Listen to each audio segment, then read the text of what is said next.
असल में वो कौन से ऐसे खिलाड़ी हैं जो इस बार आईपीएल के रिटेंशन में सबसे महंगे साबित हुए हैं। आप सोचकर हैरान रह जाओगे, जब आईपीएल का रिटेंशन ही इतना महंगा गया है तो आईपीएल का ऑक्शन कितना महंगा जाने वाला है। असल में 24 और 25 नवंबर को आईपीएल का ऑक्शन होने वाला है सऊदी अरब के रियाद शहर के अंदर, वो भी शाम को आपको देखने को मिलेगा।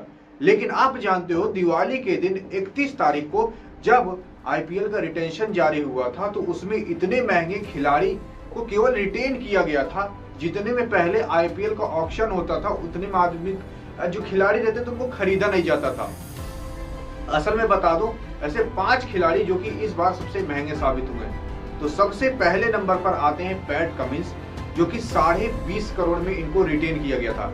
आप जानते हो पैट कमिंस एकमात्र ऐसा खिलाड़ी है जिसने पिछली साल सनराइजर्स हैदराबाद को एकदम फाइनल तक पहुंचाया था और पिछले ही साल भारत को वनडे हराकर वनडे का वर्ल्ड कप भी जीत कर लेकर गया था। आप सोच सकते हो वो ऑस्ट्रेलिया का भी कप्तान था और सनराइजर्स हैदराबाद का भी कप्तान था, लेकिन इनको केवल 20.5 करोड़ में खरीदा गया था। दूसरे नंबर पर आते हैं निकोलस पूरन, जिनको कि 21 करोड़ में खरीदा गया था। और तीसरे नंबर पर आपके और हमारे सबके फेवरेट आते हैं विराट कोहली जी। असल में विराट कोहली को केवल 21 करोड़ में रिटेन ही नहीं किया गया, बल्कि विराट कोहली को अब कहा जा रहा है कि अब आप आरसीबी की कप्तानी भी संभालिए, क्योंकि जब विराट कोहली से कहा गया था कि राजा जी आप राजगद्दी पे बैठने के लिए तैयार हैं, तो विराट कोहली ने कहा हाँ हम इसको स्वीकार करने के लिए तैयार हैं। असल में ये एकदम खास न्यूज है और ये एकदम पक्की न्यूज है कि इस बार आरसीबी की कप्तानी विराट कोहली करने वाले हैं और इनको 21 करोड़ में खरीदा भी गया था, केवल रिटेन किया गया था। असल में ऐसा इसलिए क्यों किया जा रहा है क्योंकि आप जानते हो फाफ डु प्लेसिस को रिलीज कर दिया जा चुका है आरसीबी से, क्योंकि फाफ डु प्लेसिस की उम्र भी 40 साल से ज्यादा हो चुकी है, जिसकी वजह से अब इनको मतलब संन्यास लेने का इनका टाइम आ चुका है, इसीलिए इनको रिलीज भी कर दिया जा चुका है और ये अब देखो किस टीम में जाने वाले हैं। लेकिन अब विराट कोहली को उनकी सारी जिम्मेदारी सौंपी जाएगी। और अगर आप चौथे नंबर पे खिलाड़ी की बात करोगे तो इस साल जो हुए हैं उनका नाम है क्लासेन। आप जानते हो कि इनको 23 करोड़ में रिटेन किया गया है सनराइजर्स हैदराबाद के द्वारा।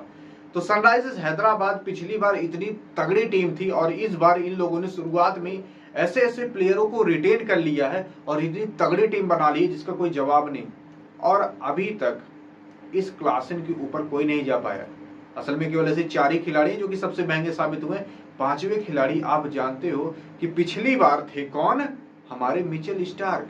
असल में इनको लगभग 25 करोड़ से ज्यादा में भी इनको खरीदा गया था, लेकिन मैं आपको बता दूं ये 25 करोड़ इस साल इन 4 खिलाड़ियों के आगे कुछ नहीं है, क्योंकि ये 4 खिलाड़ी अब जब आईपीएल के ऑक्शन में जाएंगे तो इनके लिए 25 करोड़ क्या 30 करोड़ 40 करोड़ भी कम पड़ने वाला है। असल में ऐसा मैं नहीं कह रहा हूं, ऐसा सभी रिपोर्टरों का कहना है और ऐसा इसलिए होगा क्योंकि इस बार आईपीएल की टीम के पास इतना पैसा बाकी है जिसका कोई जवाब नहीं। मैं केवल 1 से 2 टीम का नाम बताऊंगा और आप खुद अंदाजा लगा सकते हो कितना पैसा भी इनके पास बाकी है। जैसे पंजाब किंग्स को अगर ले लोगे तो लगभग 110 करोड़ से भी ज्यादा बाकी है। अगर ये टीम अगर चाहे 10-10 करोड़ में भी एक प्लेयर को खरीद लेना, तब भी ये टीम आराम से 11 प्लेयर को खरीद लेगी। और आप जानते हो कि कभी कभी जो प्लेयर होते हैं वो 80 लाख 1 करोड़ 2 करोड़ में भी खरीदे जा सकते हैं। और दूसरी चीज आप जानते ही हो कि अगर ये 50 करोड़ में भी एक प्लेयर को खरीद लेती है तब भी इसके पास 60 करोड़ बाकी रहेंगे। और वहीं सनराइजर्स हैदराबाद के पास टोटल अभी केवल 45 करोड़ बाकी हैं, 43 करोड़ लगभग बाकी हैं। तो आप सोचो अगर केवल पंजाब किंग्स 50 करोड़ में एक खिलाड़ी को खरीदती है तब भी सनराइजर्स हैदराबाद से ज्यादा अभी पंजाब किंग्स के पास बाकी रहेंगे। और दूसरी चीज आरसीबी की बात करोगे तो इसके पास भी 80 करोड़ से ज्यादा बाकी हैं। दिल्ली कैपिटल्स की बात करोगे तो इनके पास भी 60 करोड़ से ज्यादा बाकी हैं। तो इतने पैसे अभी रखे हुए केवल प्लेयर खरीदने के लिए, ऐसा नहीं है कहीं उड़ाने के लिए। तो आप सोच सकते हो कि आईपीएल की टीम के पास इस बार कितना पैसा झकझोर कर रखा हुआ है उसका कोई जवाब नहीं। तो ऐसे 4 खिलाड़ियों को मैं बताने वाला हूं जिनको ये 50 करोड़ तक भी रिटेन कर सकती है। असल में आप जानते हो कि सन 2016 से ही ऋषभ पंत दिल्ली कैपिटल्स के अंदर खेला करते थे। लेकिन ये कप्तान भी हुआ करते थे, विकेट कीपर भी हुआ करते थे, अच्छे बैट्समैन भी हुआ करते थे। लेकिन दिल्ली कैपिटल्स की ऐसी मत मारी हुई थी कि इसने रिलीज कर दिया इतने बड़े खिलाड़ी को ही, असल में ऋषभ पंत को रिलीज कर दिया। और ऋषभ पंत को रिलीज करने के बाद सबसे बड़ी गलती इनकी यहीं पर हो गई, क्योंकि आप जानते हो कि अब ऋषभ पंत के पीछे सब लोग हाथ धोकर पीछे पड़ गए हैं कि कैसे भी करके ऋषभ पंत हमारी टीम में आ जाए, क्योंकि अगर ऋषभ पंत किसी भी टीम में गया तो एक तीर से 3 निशाने लगेंगे।